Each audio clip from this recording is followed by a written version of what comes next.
Okay, so we move from the good to a topic that I know people don't really want to talk about, and I understand it is not the sexiest topic in the world, and you know, it is what it is. And I'm talking about the WGA strike. And this is one of those things that we are now in the 11th hour at. So if a resolution does not come down by midnight tonight, they writers will go on strike. And that could affect a lot of productions. And the thing is that it's one of those things that, you know, writers are definitely they're behind the scenes and they do not get the credit that they deserve. They just don't. Because they come up with some very unique, very good stories. And, you know, I think that when you hear about stories that um, actually that are good shows, okay, I feel like this is what well, I'll just call it what it is. The writers are an integral part of Hollywood. Okay, they are. Let's call a spade a spade. Okay, and I think that when you have a good show that everybody likes and then it immediately goes off the air because it couldn't get taken care of, it's kind of a tragedy. So this comes to us from once again the Hollywood Reporter, and the quote is, "Everyone is just scrambling. Hollywood on edge as Writers Guild talks go down to the wire." And I have my thoughts on this, and I'll give it to you in just a couple minutes. Deal or no deal? That's the question racking the industry as the clock ticks down to the expiration of the Writers Guild of America's 3-year contract on Monday at midnight. Around that time, the public should learn whether the union representing some 11,500 film and television writers struck a deal with Hollywood studios and streamers such as Disney and Netflix, or whether it will have the first strike in 15 years. As negotiations between the AMPTP, or the Alliance of Motion Pictures and Television Producers, representing the entertainment producers, and the union continued on Monday after a weekend of grueling back and forth. Rumors flew and tensions rose. I spent all weekend working trying to turn things into today when I can, said one writer. And I'm not alone. Every writer I know has been working overtime to turn things in today, furthering the trend of our labor being exploited. Another writer added, since two projects hit radio silence as soon as the authorization numbers were announced, I wait, hopefully slash fearfully. A work stoppage could have massive implications on not only the entertainment companies, but crew members, above the line talent, and support staff that work on shuttered projects, as well as local businesses that serve the industry during the last. So during the last writer's strike in 2007, 2008, the California economy lost an estimated $2.1 billion, according to the Milken Institution. Writers, of course, would lose income as they're withheld all writing, revisiting, negotiating, and pitching, per their union strike rules, which are taken very seriously.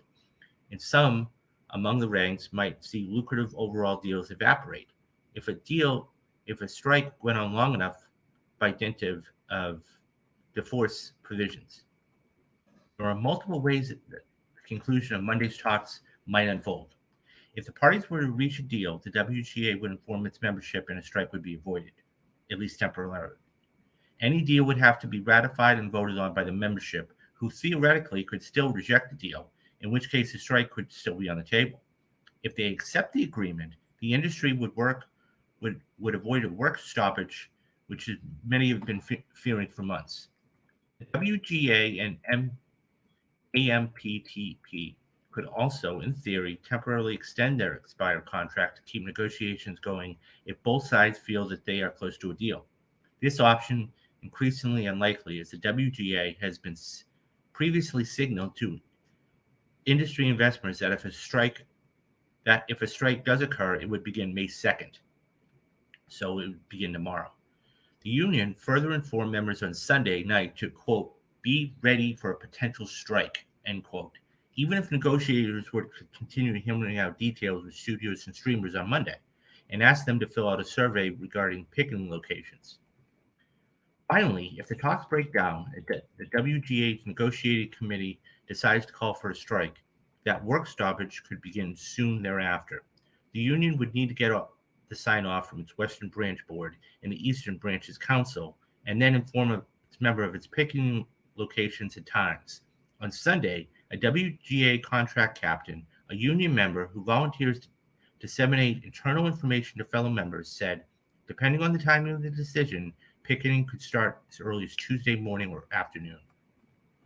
If the strike does occur, the first titles to be affected would be late night talk show hosts, which would rely on up to the minute writing among domestic and world events. So, for example, Jimmy Kimmel Live, The Tonight Show starring Jimmy Fallon, Real Time with Jim Maher, Late Night with Seth Meyers, SNL, Last Week Tonight with John Oliver, in airing its final episode, Late Late Show with James Corbin, narrowly avoiding any disturbance to a send-off.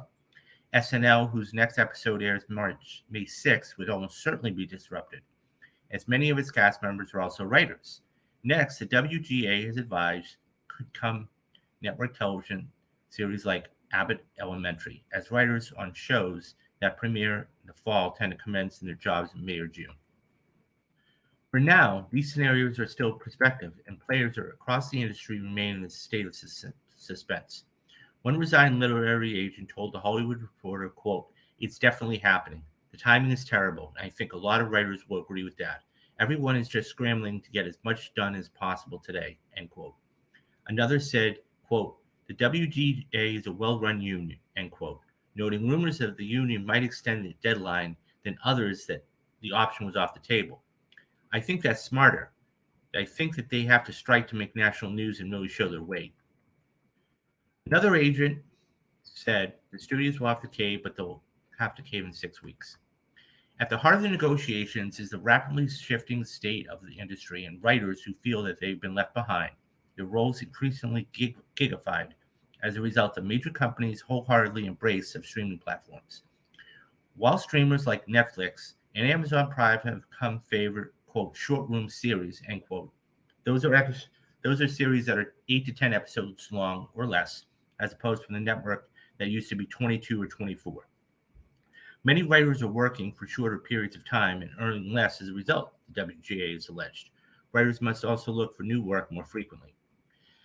At the same time, over the course of the past decade, the WGA maintains that more writers are working for their union-mandated wages floor, with 33% working for minimum during the 2013-2014 season and 49 doing the same for 2021-2022. Prevalent mini rooms, small rooms that are convened behind a series that is greenlit. Assenting isn't the streaming era. The union continues, can depress pay, disadvantage up-and-coming writers, and employ fewer writers than a real writer's room. The WGA has been seeking to tackle all of these issues and more with the AMPTP.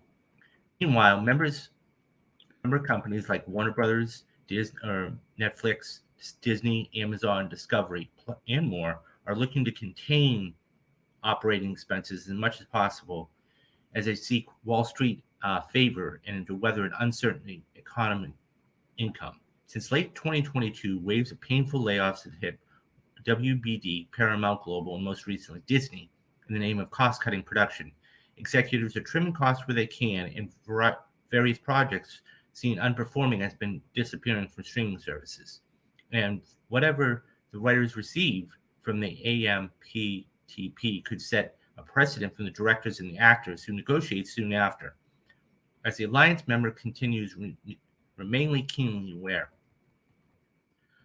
This weekend, the weekend leading up to Monday's talk was packed for YFC, so for your consideration awards events around Los Angeles. There were panels, screenings, photo shoots, and roundtables where a looming strike was on everyone's mind. Television's A-listers cracked jokes about how they would soon have, quote, a lot of time, end quote, on their hands, or has seemed to conclude a work stoppage feels inevitable. The week prior, writers were scrambling to finish scripts and get in pitch, as even as many pitch sessions were canceled. Those working on the broadcast shows were concerned about renewals and plot and pilots, as if a strike occurs, they won't be able to answer notes or future sessions or for future seasons. Despite that pervasive attitude, nothing is set in stone. 6 years ago, the WGA seemed on the precipice of a strike, but hashed it out with the studios at the last minute, or rather less than an hour before the contract's expiration deadline. Now all eyes on the AMPTP's headquarters in unassuming open-air shopping mall in Sherman Oaks, where the fate of the industry's writers and more besides will be decided. Okay, guys, that was a long article. I'm sorry, but I had to read the whole thing because it was necessary. I want to get to a couple comments here. From Metal, writers are the real reason why we like movies. Anyways, if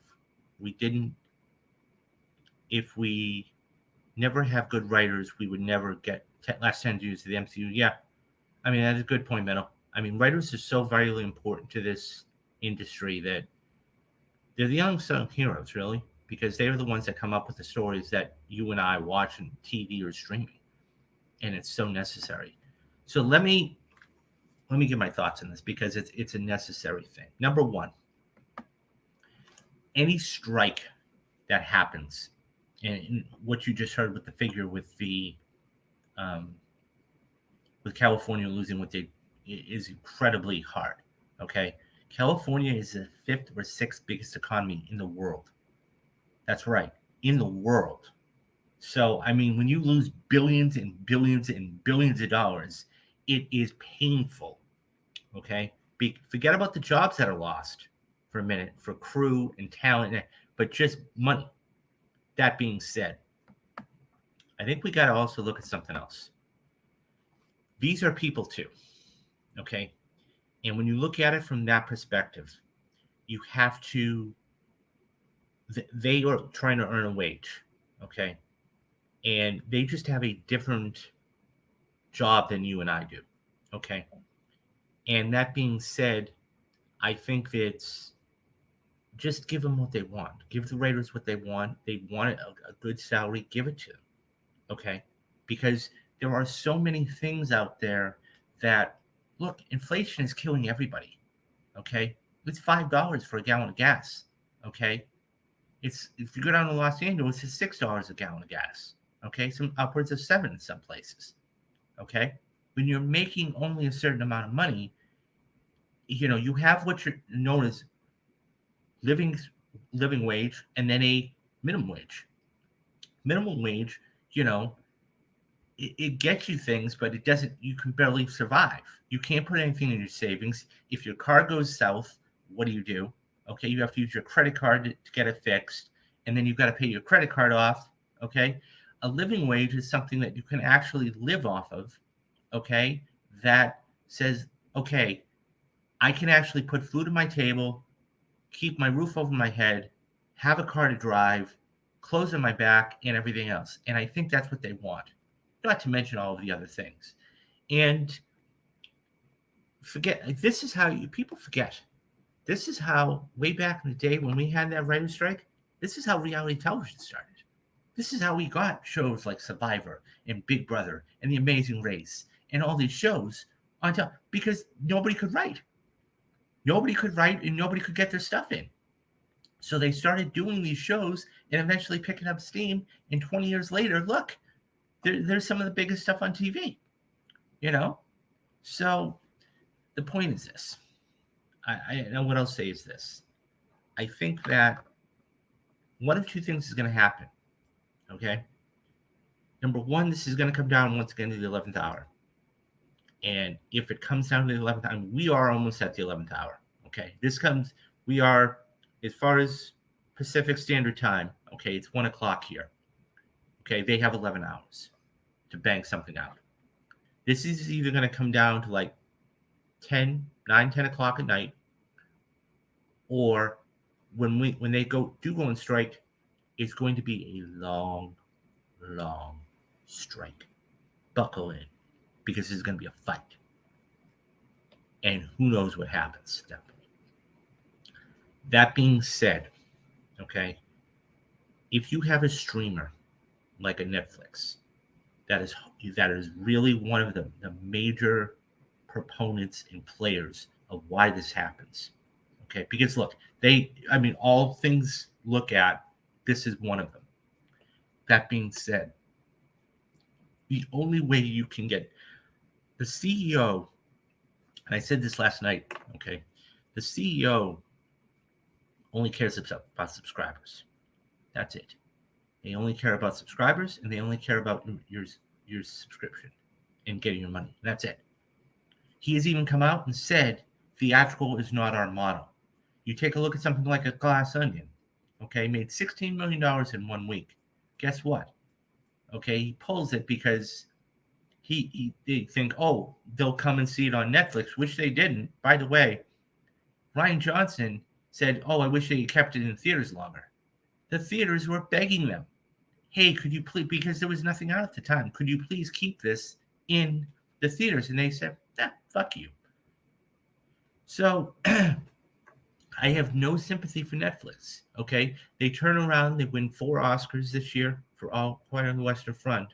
Okay, and they still, they say what they want to say.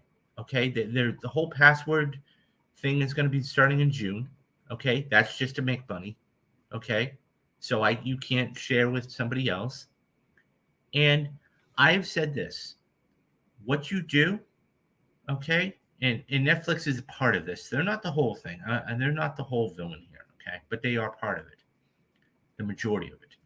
What you do is you get Netflix any movie that they want to put out in theaters. You say it's got. Our theatrical window is now 45 days instead of 90. You have to keep it in there 30 days. Okay, it has to go to X amount of.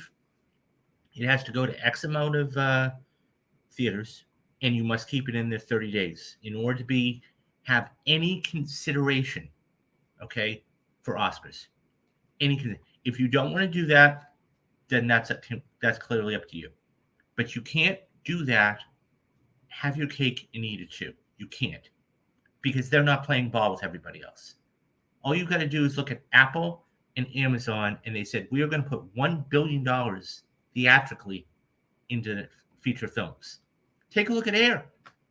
Take a look at Air. Air was supposed to go direct to streaming. That's getting a theatrical window. That's made $65 million worldwide. Okay?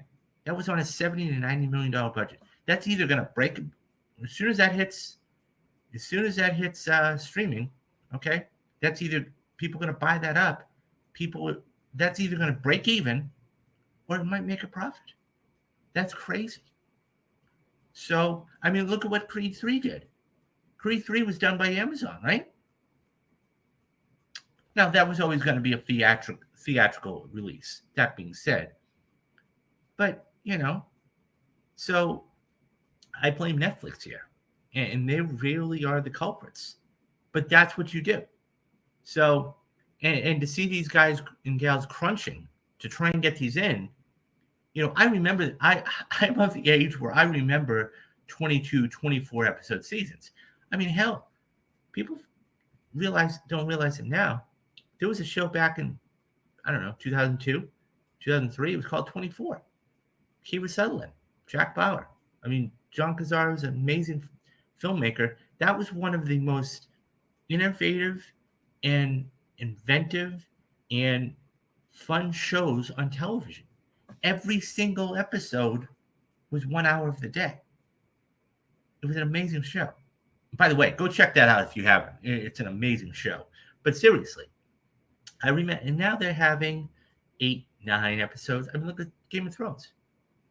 10 episodes, So it's a lot. A lot has changed. A lot has changed. I really hope they get this done. But if they don't, look out, because it's going to be crazy. Anyways, guys, what do you think about this? Who do you think is right? Do you think the writers are correct here? Or do you think it's the producers? Do you think they're going to get the deal done by the end of tonight. How, if they do go to a strike, how long do you think it's going to last?